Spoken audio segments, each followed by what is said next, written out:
Good afternoon, everyone. My name is Walt Sell, and I will be your host for our session today. I'm going to be bringing up a slide here real quick from my screen, and then we'll get on with the program today.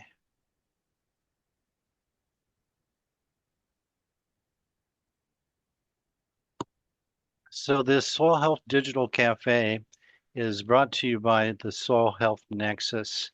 And we have a website called soilhealthnexus.org. If you haven't had the opportunity to go to that site, I would encourage you to do so. Let's see.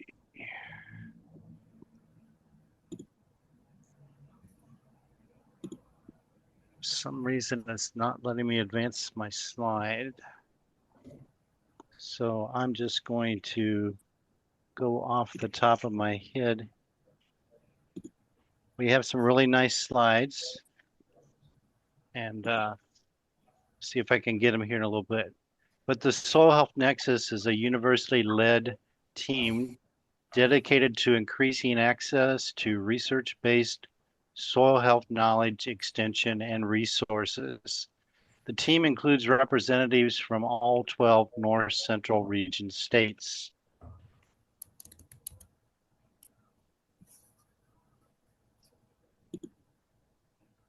The format for our session today, we will have a presentation with our speaker, who I'll introduce here shortly, followed by questions and answers. We would encourage you at that time to hold your questions until the question session. And at that time, you can either open up your mic or put it in chat or both. Following any Q or A based on the time that we have remaining, we will open up breakout rooms that you can join for further discussion. And the rooms will be divided up by our backgrounds or our work-related areas, such as researchers, educators, agency folks, farmers, students, and so on. Today, we're going to be visiting with and hearing from Dr. Anna Paltseva. And Dr. Paltseva is a clinical assistant professor in the Department of Agronomy, as well as the Department of Horticulture and Landscape Architecture at Purdue University. And her presentation today is on urban gardening hazardous to your health? And Anna, I would encourage you, if you would, to kind of share before you get in your presentation and take a moment to introduce yourself, to share a little bit about your background and a little bit about your current work and position at Purdue. And then you can jump into your talk, and I'll stop sharing, and then you should be able to share. Thank you.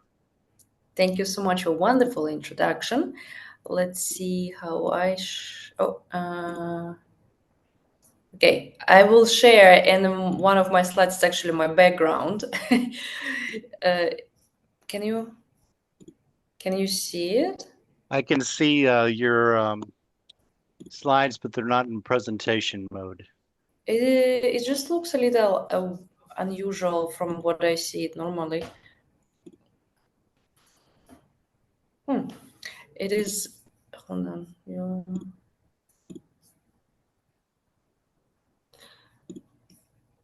If I do like this. There, I see it now. Yep. Okay.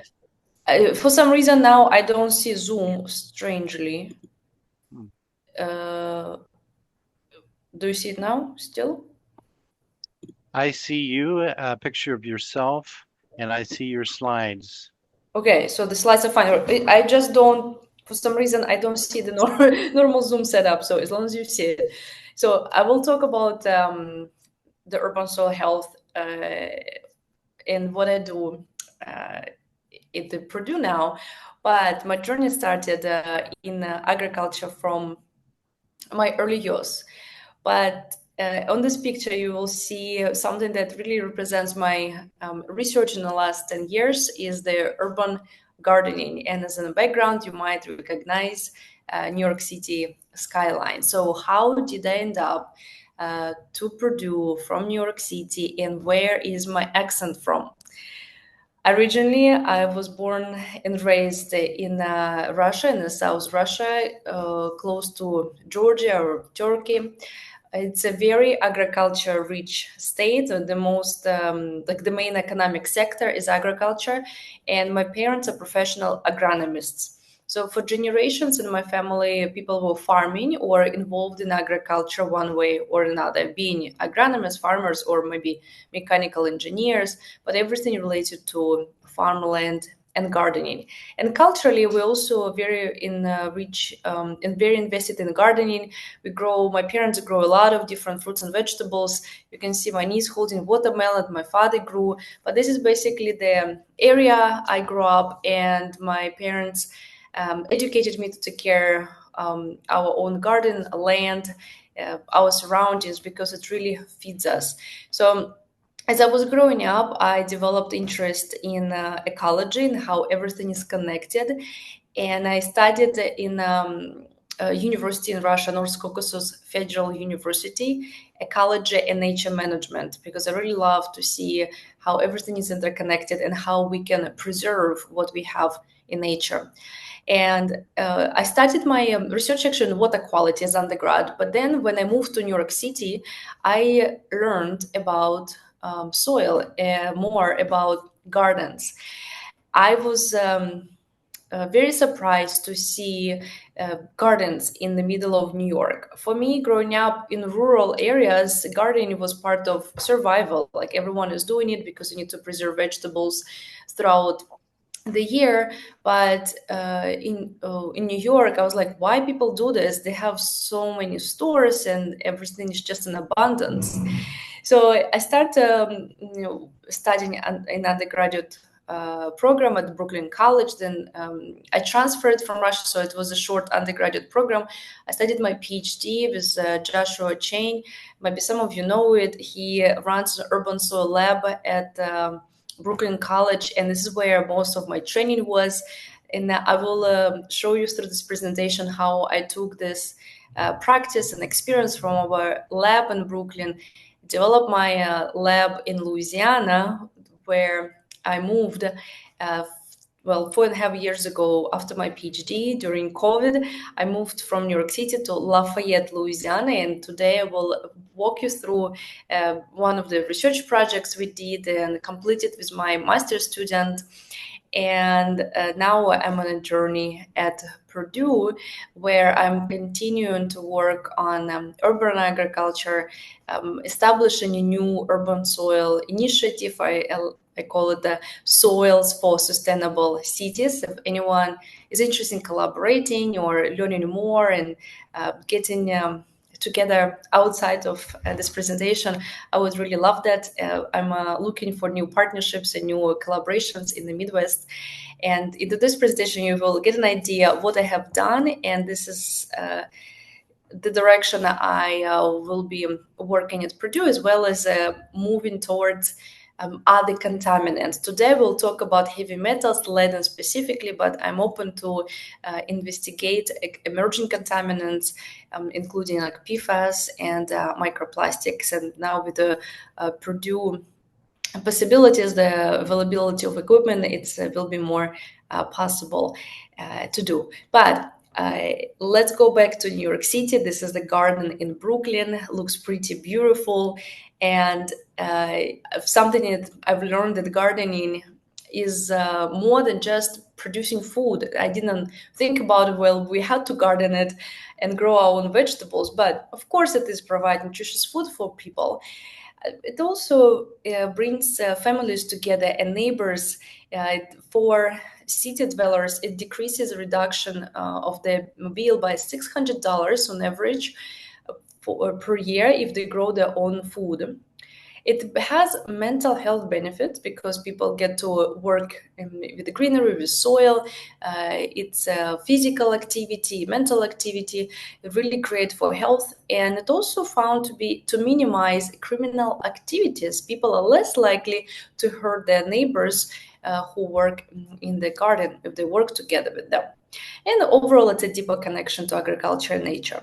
So all these wonderful things to do urban agriculture, but it comes with some consequences, because in cities we have a huge history of pollution, environmental pollution that comes from all sorts of sources, and one of the consequences or side effects of gardening in urban spaces can be heavy metals. There are multiple pollutants out there, but we'll focus specifically on heavy metals and narrow down in lead.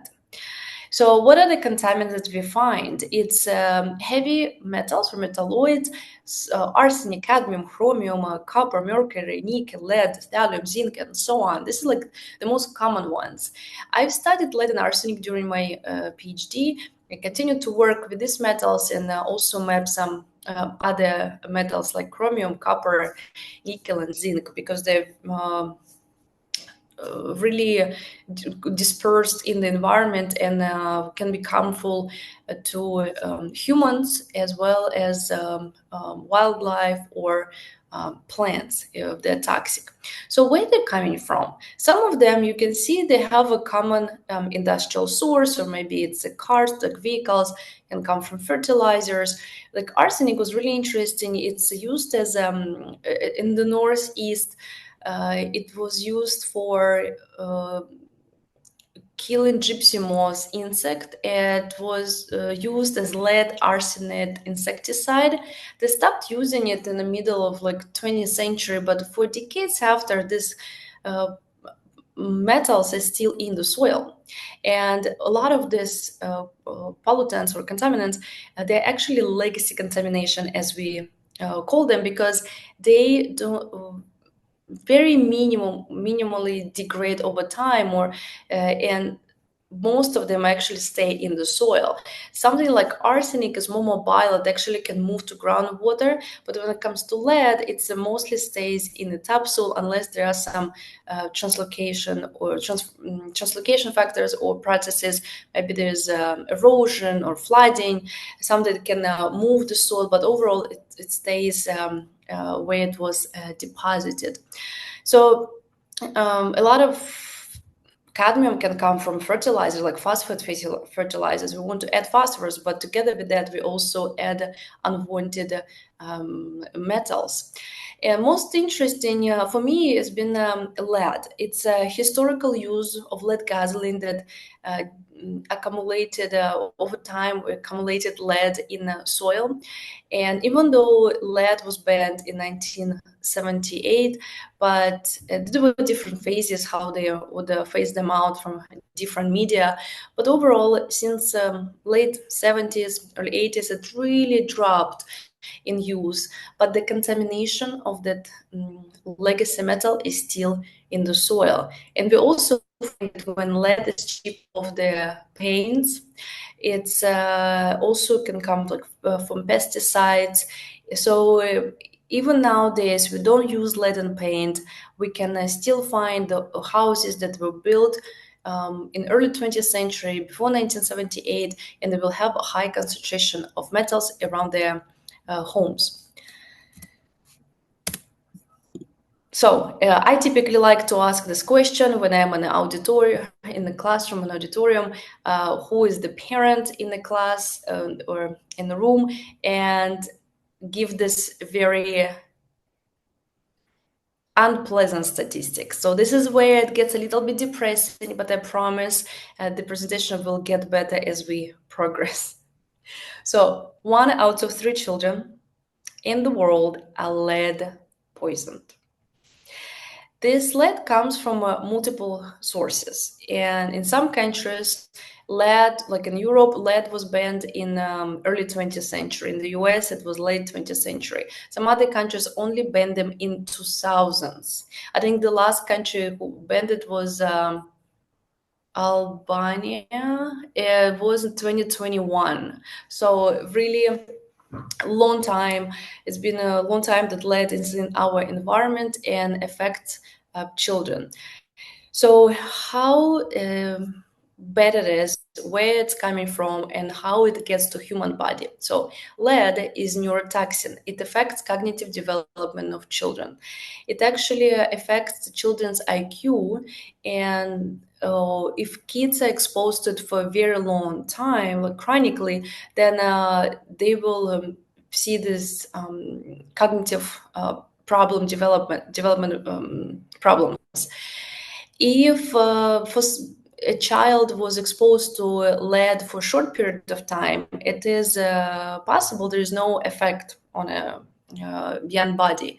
But this is really important to understand how long the length of exposure, because if it's been years, it will be very hard to minimize the impact. But if it lead that was noticeable, like within days or months, it can be reversible. So it's really important to test the environment to understand where children grow to prevent their exposure. And again, lead comes from lead-based paint, from point source emitters, of course, and from emissions that accumulated from leaded gasoline.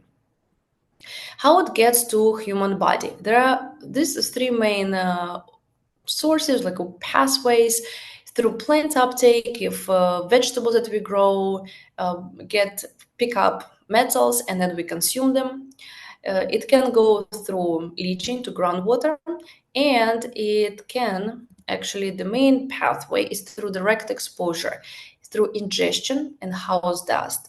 This is the most common and predominant pathway how lead or any other metals get from soil into humans. Inhalation is another path that can get it, especially if it's a dust, if it's a summer. The lead is an environment, and especially children would breathe in at higher rates. Dermal content is more of acute exposure, more perhaps as people who work in polluted environments, maybe it's pesticide, farmland, or factories where they can get exposed to high concentration at a short time. So throughout this presentation, I'll walk you through some case studies that we had to show you the complexity and also commonality of these lead problems around the US, that we see similar patterns in different areas regarding of the size or geographic location of the city. If anyone has been to New York, you might be visited Brooklyn. Northern Brooklyn now is up and coming. It's a lot of gentrification. They are old factories turned into fancy apartment complexes or restaurants. Now restaurants used to be warehouses. But this northern area, part of Brooklyn, is actually one of the most contaminated areas in New York, because there's a lot of former factories, or it's highly concentrated industrial area. Lots of high traffic. Infamous Gowanus Canal is there. So it's also like inner city, the most historical, one of the oldest parts of New York. And we also find this is the highest concentrations of lead. And as we go further from this inner city, we will see the dispersion of concentration of metals, lead in particular. And this is a very common pattern that we see in other studies as well, when inner cities are more contaminated compared to suburban environments. So the older cities, the most historical parts where there's been more industry, also high concentration of roads, you will expect to see more lead. If we move to the Midwest, we will see, this is an example from another research.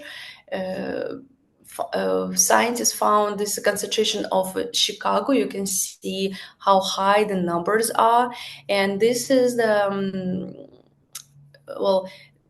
until a year ago, 400 parts per million or milligram per kilogram were considered as the guideline for children playing in bare soil in the playground.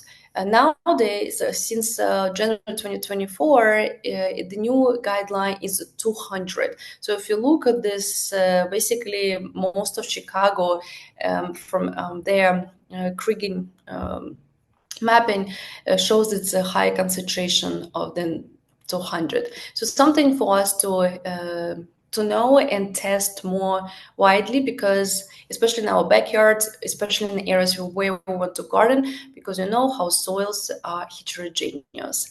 We also working on a project that was funded from USDA. My master student in Louisiana, we did collected samples in Chicago. Here's an example of one of the parks where we collected samples from areas that could be potentially converted into urban agriculture, maybe community gardens.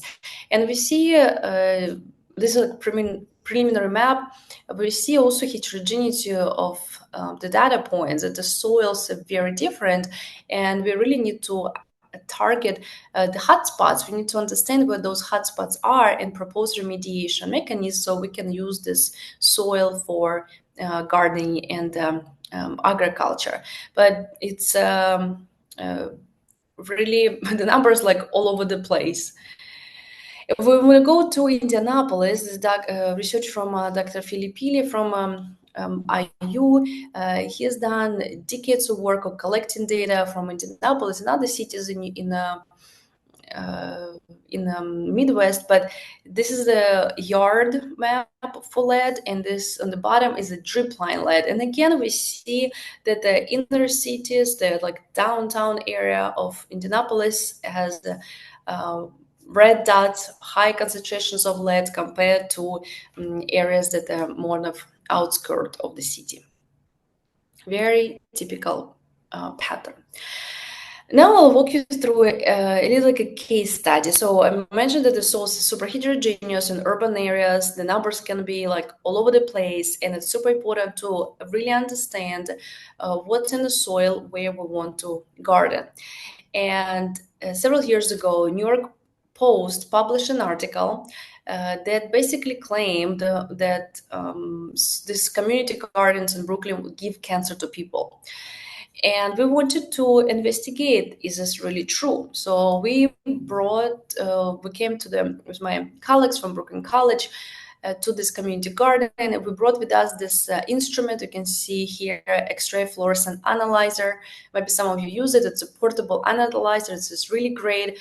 We can collect samples and measure them right there from like a Ziploc bag to a screen. Or with this instrument, you can even measure the topsoil, just like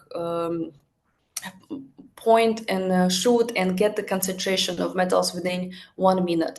So what we found is that it's not true. This entire garden will not cause cancer to people. This is the basic map of all the plots and all concentrations we found in this garden, and there was no arsenic problem that would more likely to cause cancer. There are some different concentrations of lead present here and there, but still it would not prevent from people gardening, because there are vegetables, as I'm going to tell you in a couple of slides, that you can still grow in moderately contaminated soil. There was only one area here close to the street. There was the fenced area with peach trees that had very high concentrations of lead and arsenic. And what we actually observed, people did not garden there because that was a very shaded environment and nothing would grow underneath. So that was the only contaminated spot that would raise concerns. And we use this as our study experimental area, and we built the plots and amended them with different amendments. And I will kind of summarize the two cases here that we did. So one in Brooklyn, and then a similar we did in the Duke Farm in New Jersey, where we had the larger plots, but similar problem with lead and arsenic. So in both cases, we used different phosphate fertilizers, because they're known to, when phosphorus is combined with lead, they can form pyromorphite. It's a mineral that is stable and less toxic to humans. So we wanted to see if we can stabilize lead by decreasing its bioavailability. And the other contaminant, the other amendments that we used were composts, different forms of compost, different ratios.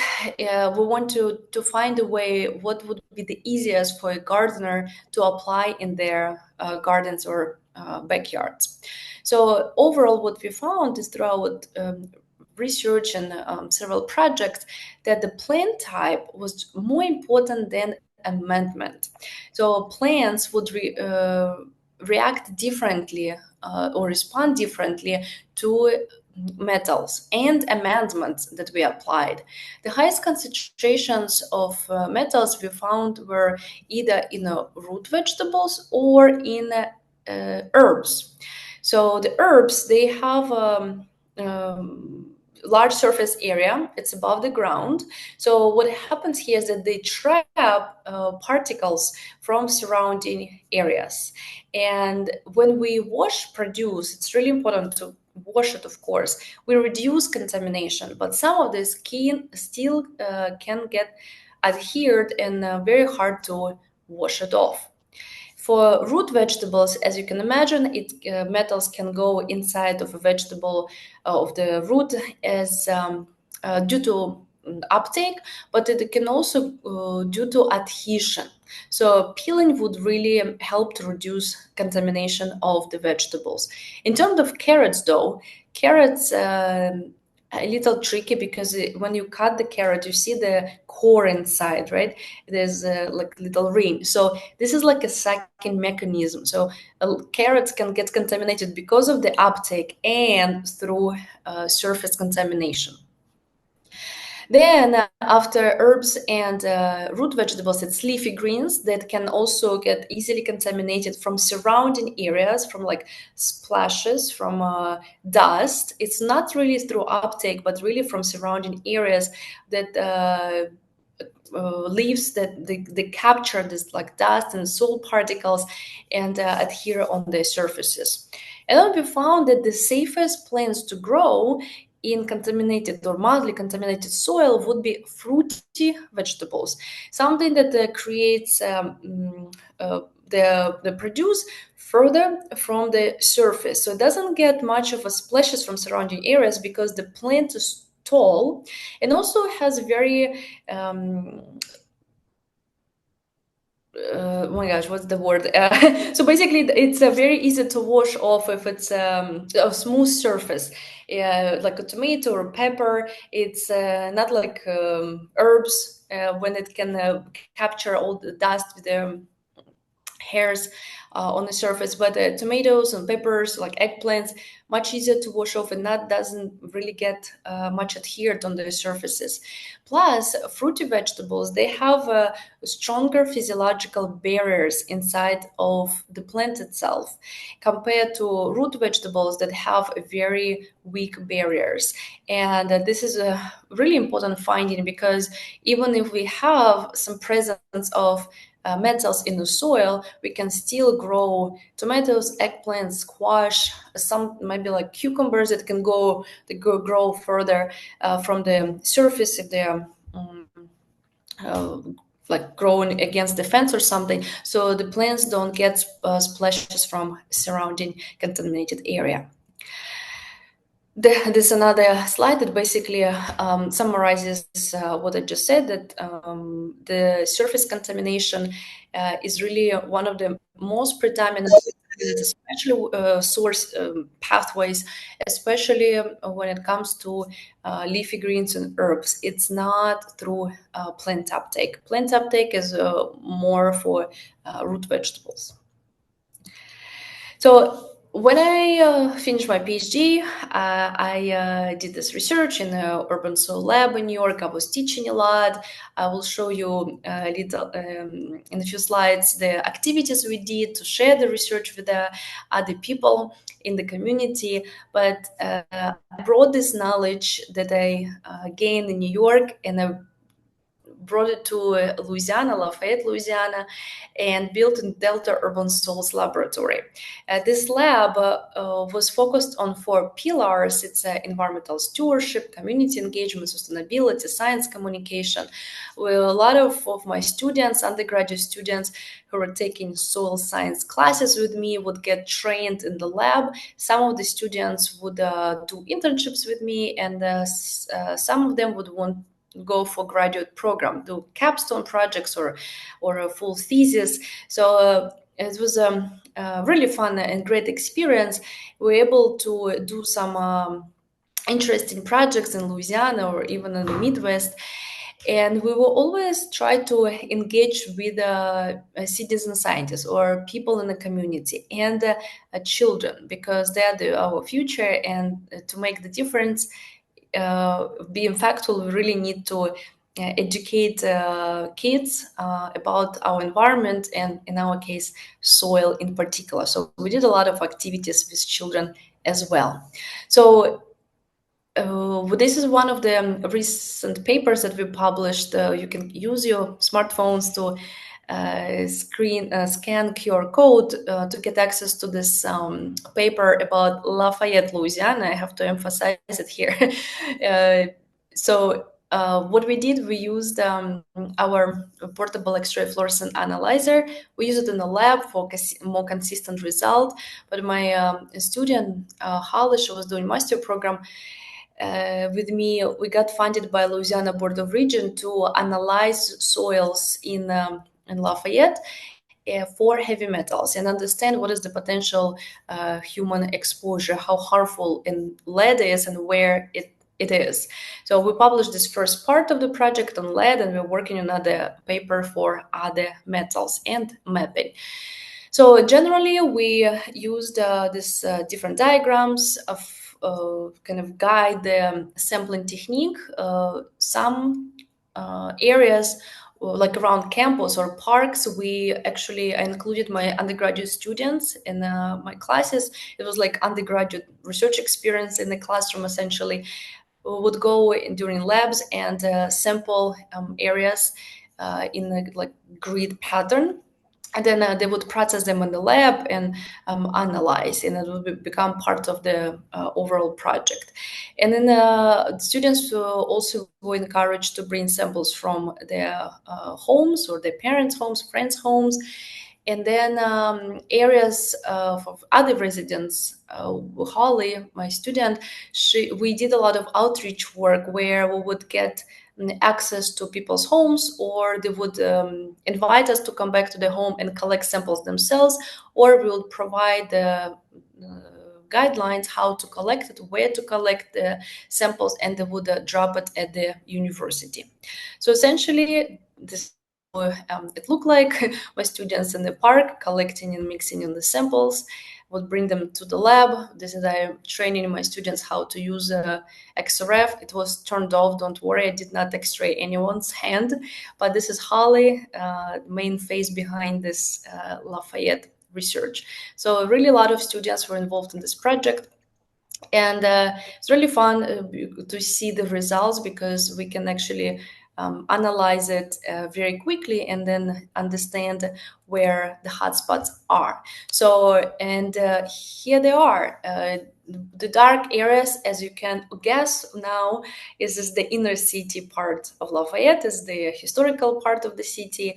All these areas is actually, some of them are even wooded environments. They're still like, it's not neighborhoods.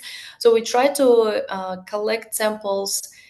We had at least 15 samples per census tract. We got permission to go in some neighborhoods from like Lafayette Consolidated Government and their connections. We analyzed a lot of like parks, and then residencies, people who were just donating their samples to us. And we find, again, this like the inner area with high traffic area with like older neighborhoods would have high concentrations of lead. This is the kind of close up of the downtown area, city center. And if we look one of the oldest sandboard maps, we found it's a lot of old kind of like factories or gas stations were located in this area. So it explains high concentrations of metals. If we look specifically in the residential areas versus public areas, we see high concentration in the people's backyards or front yards. And this is likely because they have been untouched. A lot of samples that we analyzed, especially like downtown area, were actually student homes, so they were renting them. And public areas, it's more likely that something was done to this, like it's either lawn or maybe mulch or compost. It's like, for beautification of neighborhoods. Public areas are kind of reworked.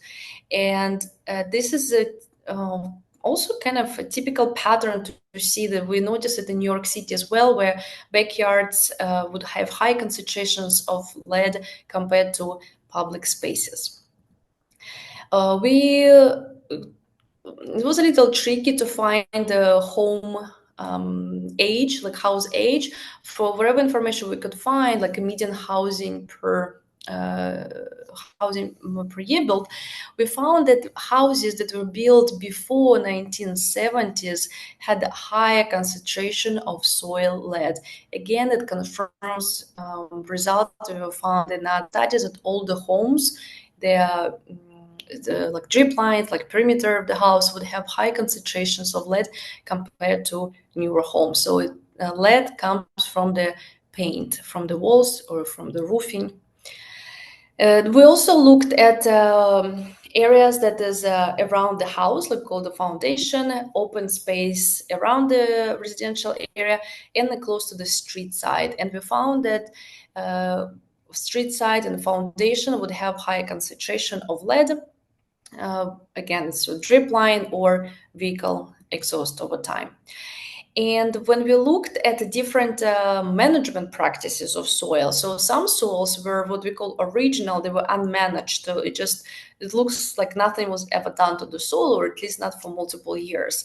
We also saw some raised beds and amended soil. It means you can see there was compost in it, or mulch, or it's maybe garden plot. So we noticed that the concentration of lead was much lower in soils that were amended with some organic amendments, or raised bed, of course, which it tells us it's an efficient way to remediate soil. Here's the overall scheme diagram of a lot of activities that we had to do, bring awareness to people about our project and the soil and contamination. We were featured in an article, a local newspaper. Reporters came to interview us. Then the story was picked up by local TV, and we had another like a video reporter coming to us. We showed the lab. They interviewed some residents who participated in the project. So really tried to bring awareness about this issue to community and promote environmental education. Just an example of results that we Holly did a lot of work on like Facebook and sharing information through Facebook, getting information from people there as well, their feedback. And at the end of the project, people who contributed their samples to us and left their email addresses, we would leave them or send them results, what we found in their samples, and overall guidelines, what they can do about it. So what people can do? How can we mitigate it? In New York City, there is this program that is now being picked up by other organizations. There's talks like in Indianapolis to do Clean Soil Bank, or in Los Angeles. But the original idea for this Clean Soil Bank came from New York, Office of Environmental Remediation, Mayor's office, I think. And basically, it's to take a clean sediment that is excavated during or like before construction of the new mall or house. So this clean sediment that is deep down subsoil can be reused on the surface if we combine it with organic matter like compost to make it fertile for plant growth. And there's a lot of emerging agricultural waste that we can also use as a byproduct for soil amendments that can not only help mitigate contamination and form organomineral complexes that really beneficial to reduce toxicity of metals, but as well as provide better structure to the soil, water retention to the soil, nutrients to the soil, improve biodiversity of garden as well. So I mentioned earlier that we did a lot of these trials with the phosphate amendments and the compost. And what we found is really the best way to remediate soil would be using compost or organic food waste or manure-based compost in reducing bioavailability of lead and stabilizing it. We don't know for how long it might work, but it works for multiple years, and we still need to amended to keep maintenance for longer term. So here's another QR code for you. It's an open access to our article that discusses legacy lead in urban soils, in garden soil specifically, but this is the strategies and technique that I share a lot with communities, something that is more straightforward and more like actionable. A lot of times we publish all these like journal articles, but a gardener will feel overwhelmed to read and figure out what needs to be done. I think it's really important to provide something that simple to understand and more actionable. So basically we need, what can we do? We need to add organic matter to contaminated soil that promotes, soil health, but also reduces contamination risks. If soil is low in pH, by adding lime, we can not only increase calcium and magnesium, but we also make metals less available. At neutral pH, heavy metals are least available. Conservation tillage practices help us to immobilize soil as well. It reduces topsoil erosion, they lower organic matter decomposition rate, so our remediation would last longer, and it overall reduces fine particle suspension in the air and redistribution of contaminated soil. We should not place gardens too close to any potential sources, so at least 50 meters away from traffic would be good. And dust control in the form of adding compost or mulch to cover contaminated area. Use drip irrigation, again, to reduce particle resuspension in the air, reduction of flooding, splashing, and it has other benefits to soil health. So what we would typically add to improve soil qualities or health, these are the similar practices to mitigate contamination as well. Organic matter matters. So all this research I try to share with the community, because I believe that my science, the soil science, is people science, and I need to bring it back. I did participate in a lot of workshops and like demos, outdoor lectures to communities on understanding urban soil, but mostly important, understanding and testing contaminants. And we participated, like I actually hold this analyzer in my hands in the garden, in a community garden in Brooklyn, where we're testing soil and tell community gardeners what to do. Or some people would bring samples to the park and we would measure contaminants right there, also telling the parents what they can do to mitigate contamination if there is any. And I did this work in Lafayette, Louisiana, with my students, the Urban Soils Lab. You can see we had lots of fun at local festivals. We did a lot of like a kids workshop, either outdoor or on campus, where the parents would bring the kids to paint with the soil art paints, and they look at the microscope, learn a little bit like basic geology.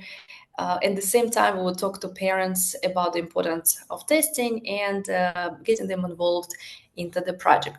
So it was really great community engagement, but at the same time, science communication training for my students and bringing awareness to community overall, kids including.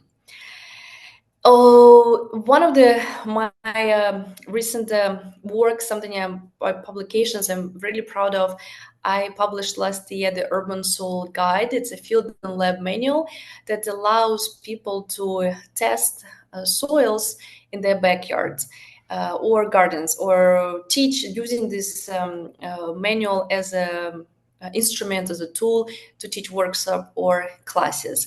There's a lot of great resources for soil science, especially for farming, like big ag, but not as many resources for urban spaces. I used to teach a lot of courses in New York at botanical gardens, where people wanted to understand what's in their soil. And I like to say this is like for nerdy gardeners or introductory soil science students, something that is easy or relatively easy to do even on a kitchen counter. So it's a collection of 20 different activities where people follow the protocol, and they can do these activities either at home, in the lab, or maybe in the field, and each lab is like a mini project. So you feel free to take a screenshot or scan. Maybe you can download through university portal or get it through Springer or Amazon. I would love to hear your feedback on this publication as well. And little acknowledgement of many students who participated in this project, or multiple of projects here. I highlighted mostly one in Louisiana, but the Delta Urban Soils Lab officially closed because now I'm setting up a new lab space at Purdue. I'm still working with my students in Louisiana. I'm actually currently in Lafayette, Louisiana, while there's a spring break at Purdue.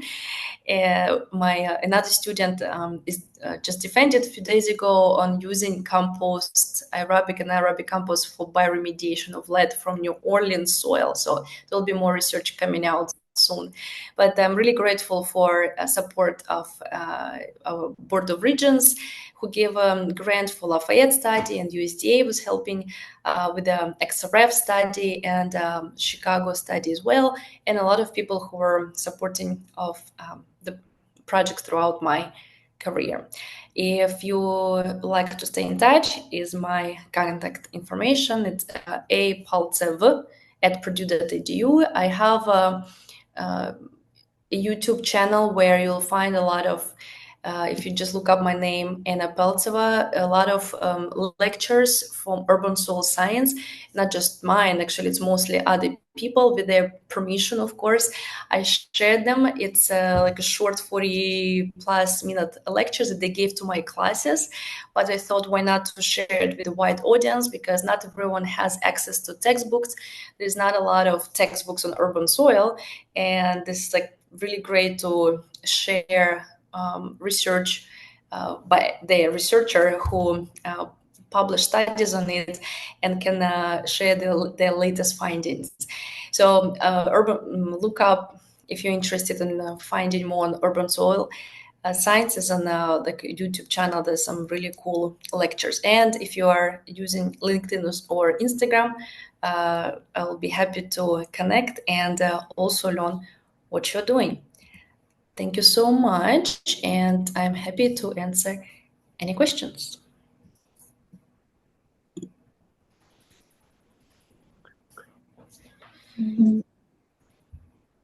Thank you, Anna. Thank There you. is a question in the chat. So at this time, if you have any questions, you feel free to go to the chat and type them in, or open up your mic. And Anne has put together a poll, and we'd like for you to fill that poll out if you would.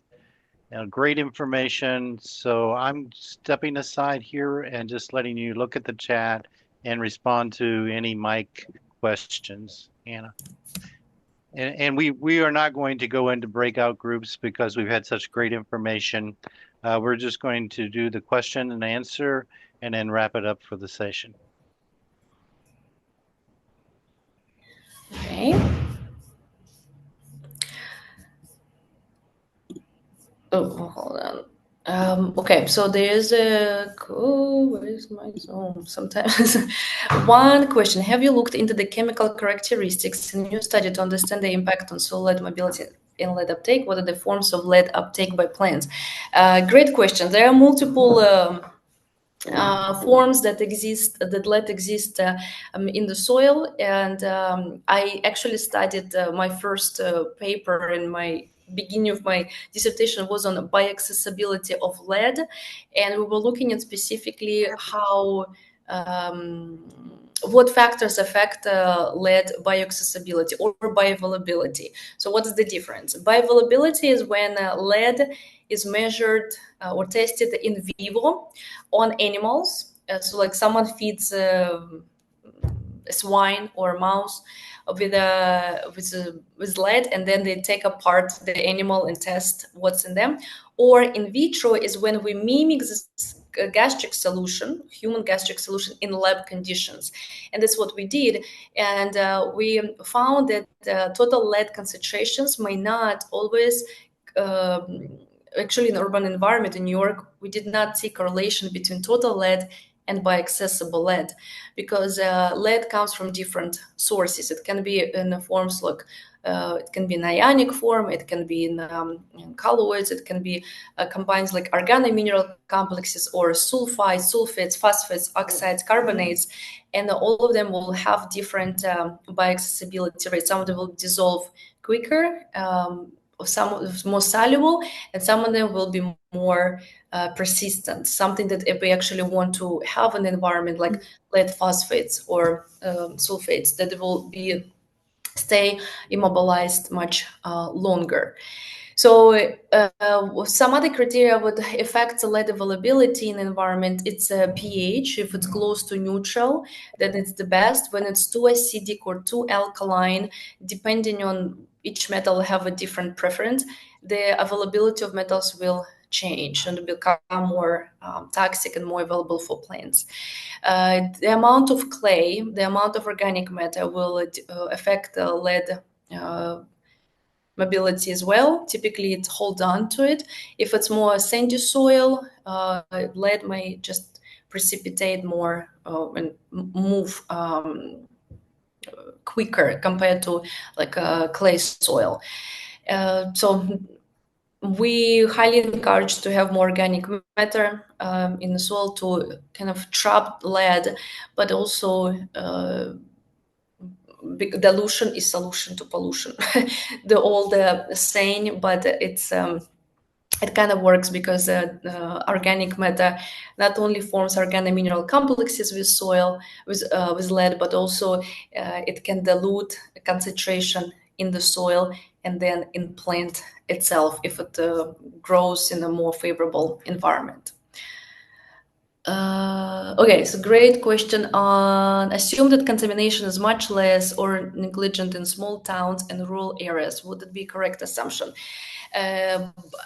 In general, I would say so, but it really depends on pollution sources. If it's a small town, but they had, I don't know, like mercury factory there before, so or it's close to I don't know, Navy Yard or smelter, they might also have a serious contamination issues. It may be not lead, it may be a metal or another pollutant that was a byproduct of or part of the emission from the factor or that pollution source. So really important to know what was the land use history of the place or of the town, and using sandboard maps really helps to look at something that was done in the past in this landscape, because when you move to a new place you don't know what happens and it looked nice, but what was there before is really needed to know.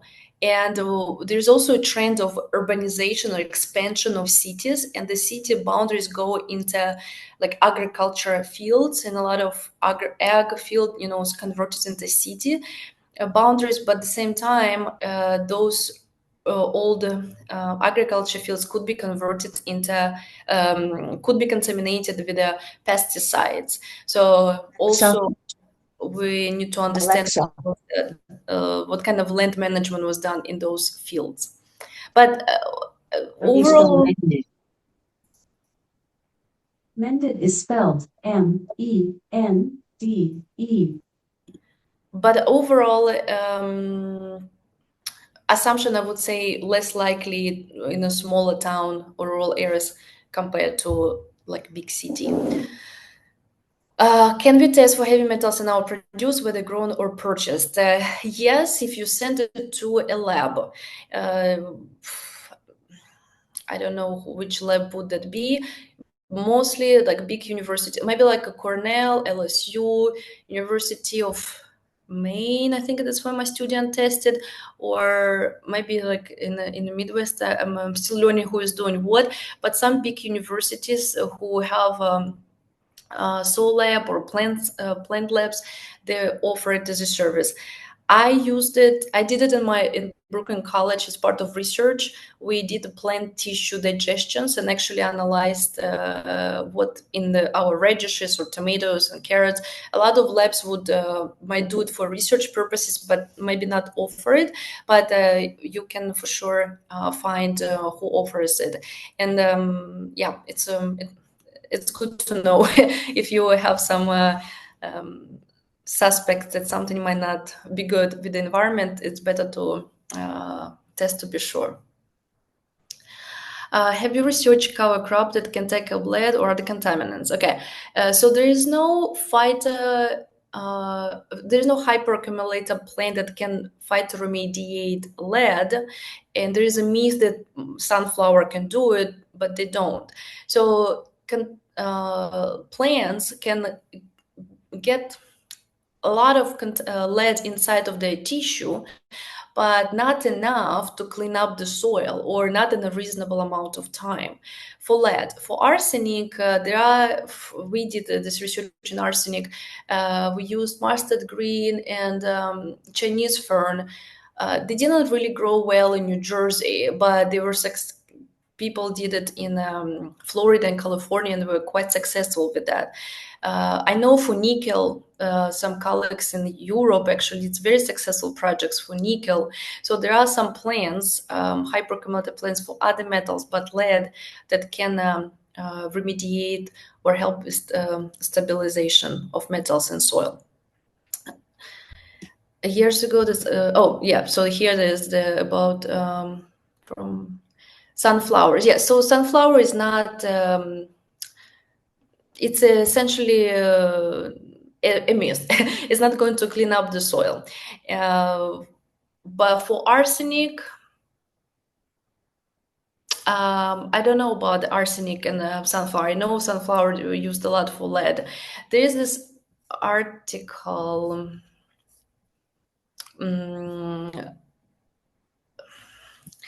I want to say Eggendorf. It's my colleagues from if you look something like if I had more time, I will pull it up for you. But I can email the article if you want. Eggendorf is the author. It's my colleagues who wrote a review article on looking into phytoremediation of lead and they were I think it was lead, maybe other metals as well. But they talk about the criteria, what takes to clean up the soil with the plant. And basically, most of plants, at least up to their research that I read, were not successful in this. Maybe in the last 5 years, someone came up with something else. Can bags of soil purchased in the garden set also be contaminated with lead? It could be, yes. So purchased compost, we did a purchased compost, and they had the elevated concentrations of lead and other metals. So it's important to test if you want to know what's in the garden. It definitely will be smaller that if it's from contaminated soil, but it might have still kind of elevated levels.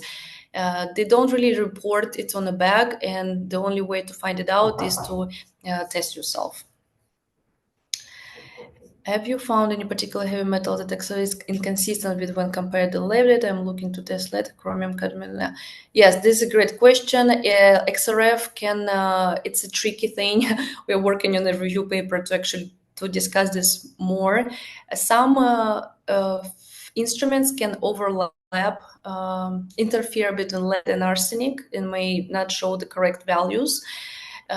Some instrument, well, for cadmium mercury with XRF, it's really hard to test because those metals need to be at a very high concentration to be picked up by XRF because it has the different detection limit. For cadmium, some states has like 2.5 ppm. XRF doesn't go that far to pick up this concentration. So it might be tricky with that. To get for screening purposes, it's fine, it's great. If you really want to know like high concentration, you need to have precision accuracy, then it's good to test with an ICP MS or something like that. And if you have more questions, guys, feel free to email me. I'll be happy to answer more and jump on a separate call if anyone wants to discuss some questions or projects. Thank you, Anna. This is great information. I appreciate this and look forward to following what you continue. Your research continues to show and some recommendations on how we might work with our stakeholders in this important issue. Thank you. And I would like to share with you quickly that our next session is April 16th. Our next Soil Health Digital Cafe is April 16th, and this presenter that day will be Dr. Sid Paul from Purdue University, who's an associate professor of geospatial science. And his focus on that day will be enhancing soil and agri-ecosystem sustainability under climate change using geoinformatics. And I don't even understand any of that, so I'm sure I'm going to be learning a lot on April 16th. Thank you again, Anna. Thank you, everybody, for joining us. And everybody have a great day. Thank you. Bye-bye.